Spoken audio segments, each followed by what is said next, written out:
There were 555 vegetation fires in Singapore in the first half of this year, a 56% increase from the same period last year. The Singapore Civil Defence Force says that was largely due to dry weather in the first 3 months of the year. And the latest blaze was a big one that broke out just last night. Tan Sui with more.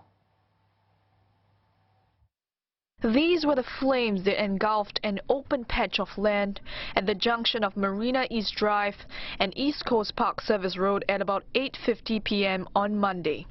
The SCDF said the fire affected an area about the size of 2 football fields and was brought under control within 2 hours.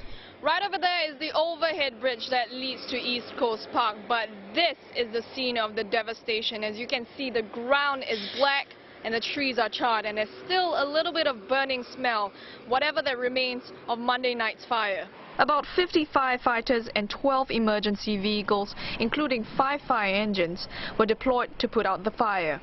A climate change expert said a combination of hot weather and dry spells, with last month being the driest July in Singapore on record, might have contributed to the fires.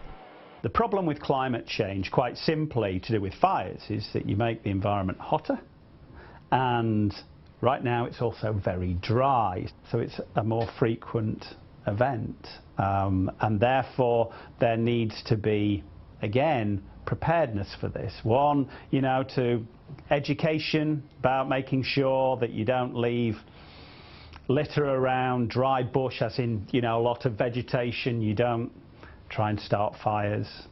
No one was injured in Monday's fire, and SCDF says it's still investigating the cause.